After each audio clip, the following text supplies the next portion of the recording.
Hi guys, you will never guess what day it is today. It is exactly my 1 year of my gray hair grow out. It has been 1 year. The last time that there was any color in my hair was September 27th of last year, and today is September 27th of 2025, and this is the result of 1 year of growing out my grays, not touching it with any type of color.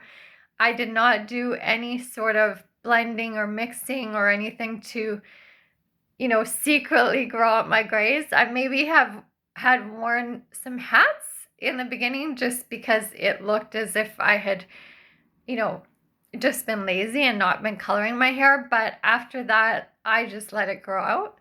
And one of the big reasons I was able to do this was because of you guys. I cannot tell you how excited I have been sharing this with you every step of the way, and how much your comments, your support, your stories have really invigorated me to keep going with this and do what feels right for me. And I think that's the biggest thing that I've learned out of this. I've said it before in other videos, but now that it's officially been a year, I'm going to say it again. This journey has taught me that it's really important to do what makes you feel good. And no matter what people were saying to me, like, oh, I would never do that, or no, you can't do that, or, all the whatever opinions they had, I really had to tap into myself and say, what is it? Why am I doing this? And what is it giving to me? And what is it that I want to stand for myself? Like, as a model, there are people who have been growing out their grays and look amazing with it and are doing it for certain purposes. And for me, they have been a model for standing up for your rights, for equality, for going natural, for health, and also just for really going against this idea of ageism, like not succumbing to this idea that aging is negative or it just means that you don't take care of yourself anymore. It's actually, to me, the complete opposite. So after 1 year, my gray hair journey has been this. Like, I can just embody it and show it to you. According to the other Silver Sisters, I've shared that there is like a tribe of women who have been going gray, and not just going gray. I want to actually clarify that. Some people have commented on my channel that going gray is not a journey. It's just what happens. But the journey for me was actually embracing it and being proud of it and actually taking care of myself through it, not just saying, oh, this is what happens. So I just want to clarify that. But according to the Silver Sisters, and I know that there are lots of Silver Brothers out there as well, I just want to focus a little bit more on the women in this moment, just because part of the reason I did this was because of the discrepancy between like how it looks for women and how it looks for men. And I just didn't like that like it felt like it was unfair. But yeah, according to the Silver Sisters, it takes about, I think they said 18 months. So if I'm a year in, I have 6 months left to fully grow out my grays. Right now, because I cut my hair just last month, a couple of weeks ago, I got rid of a lot of color on the end, but you might be able to see in some of the lighting, depending on where it lights up, but there is still some brown and color, or the remnants of the color left at the bottom, so it kind of makes sense. I feel like every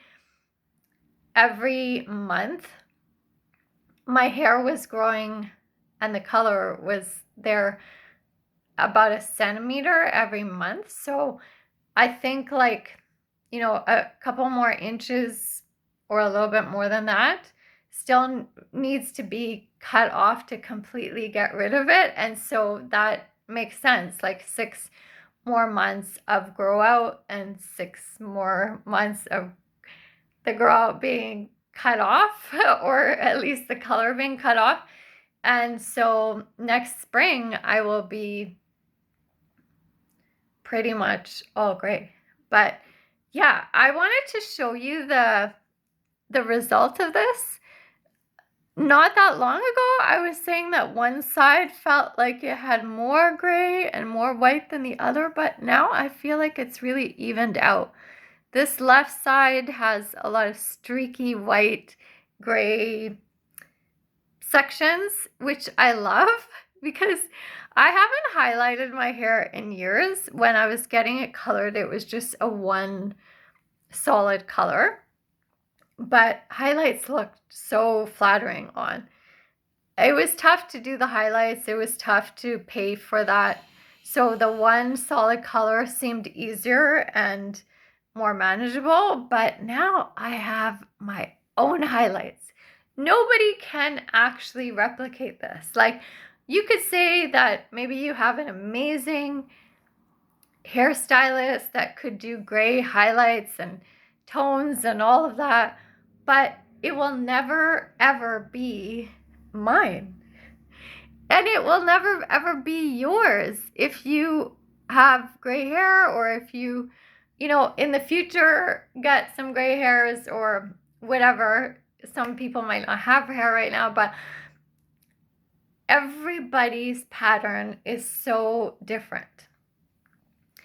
And I love that I am saying yes to my pattern. I'm saying, yes, I want to show you off. I want people to see you. I want people to, like, I don't want to try to copy some other person's look or some other person's hair color, because this is mine and yours is yours. And I just think it's really time for us to celebrate this. And to me, this became not just about hair.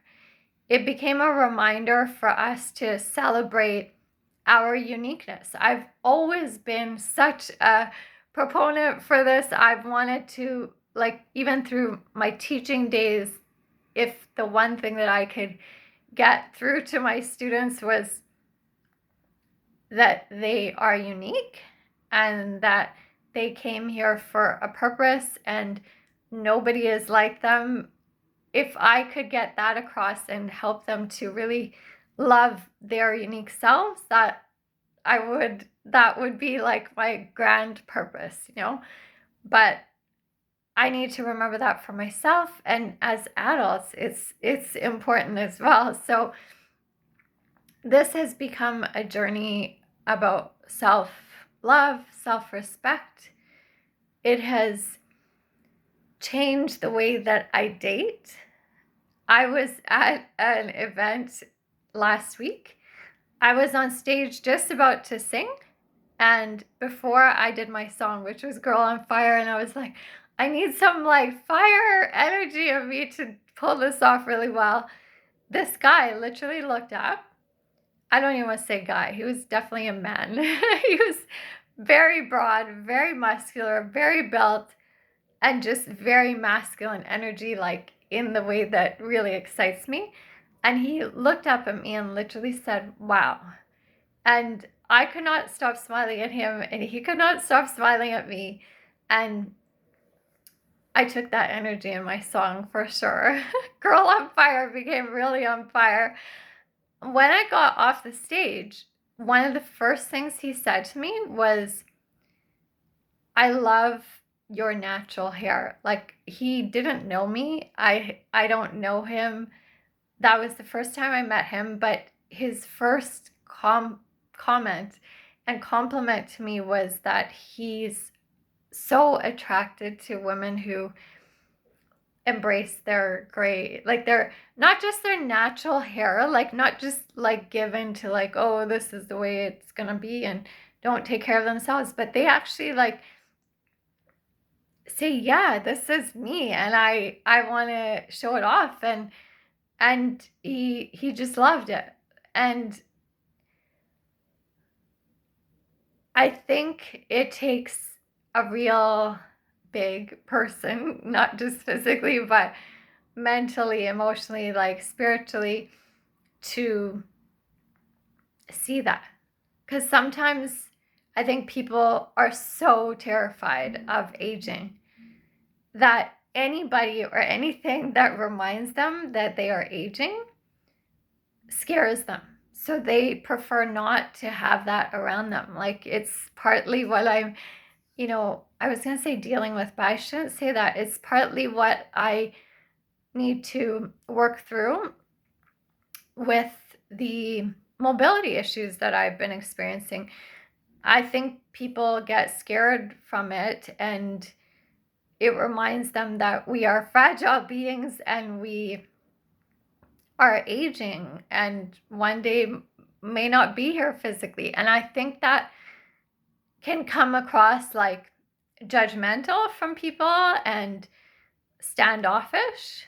But I need to realize that actually those people are not, it's not a judgment about me.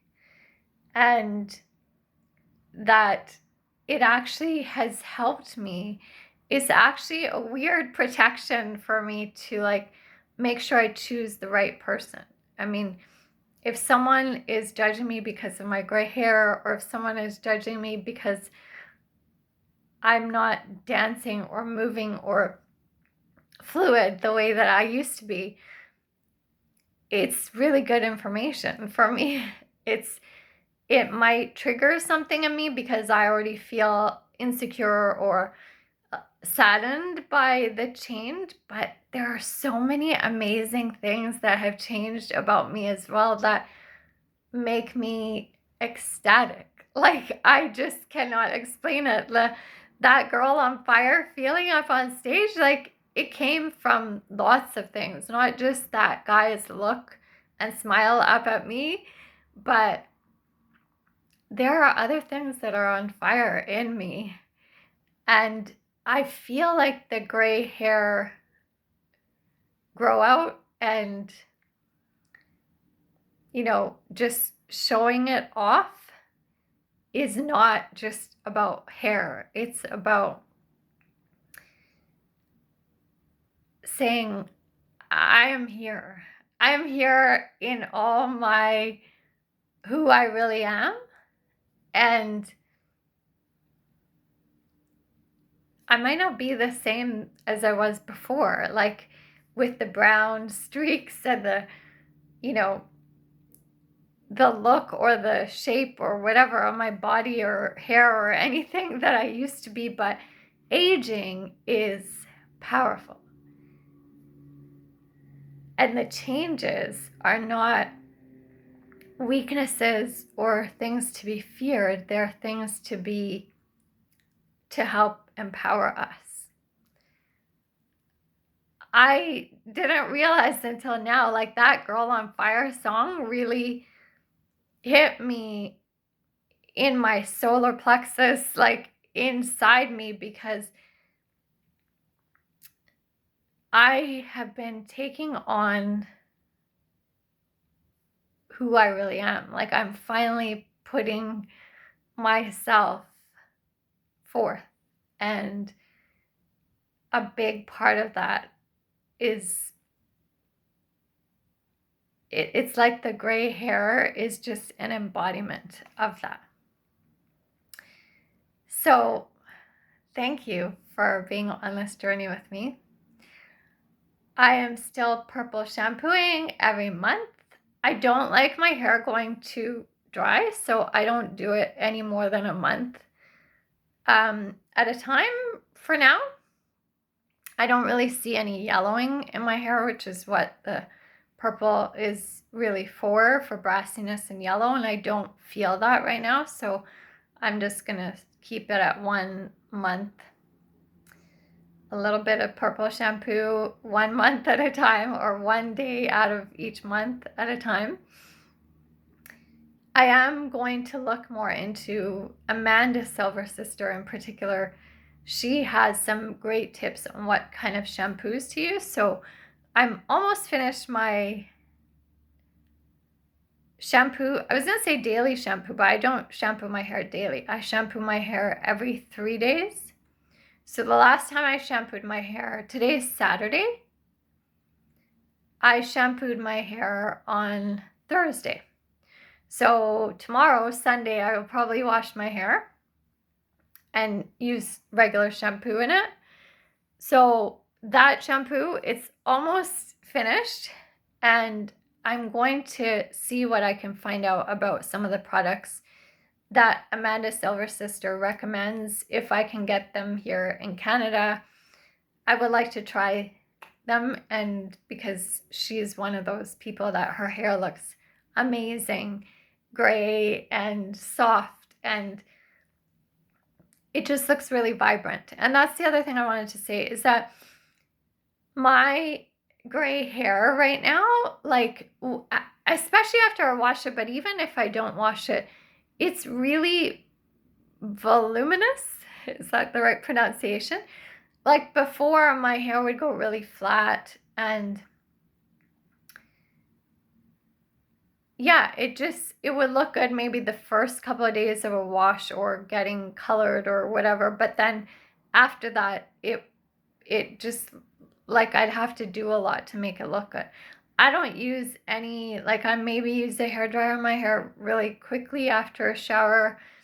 I use a small rolling brush, or sometimes a thicker brush, just to brush out my hair, to give my scalp a bit of a massage with the bristles. But even without any other products or appliances for my hair can be really voluminous, and like it looks richer and almost thicker and just more alive, which is funny because I think that's the fear of a lot of people that have seen other people with gray hair that haven't been taking care of their hair. It might look dry or not alive. Like it looks like it doesn't have any oomph. Whenever I don't know what word to use, I use that word oomph to it. But yeah, it's not true. I think going natural can oftentimes bring back the oils, the natural oils in your head, in your hair. It can connect you to your dreams. It can make things more healthy for your head and your scalp, and it can make your hair and your head and your body and your mind and everything actually come more alive. So thanks again for being here for my 1 year of my gray hair grow out journey. I will keep you updated because I'm going to keep going with this, and I'm thinking that I'm going to grow my hair out again, which I'm excited about. Talk to you soon.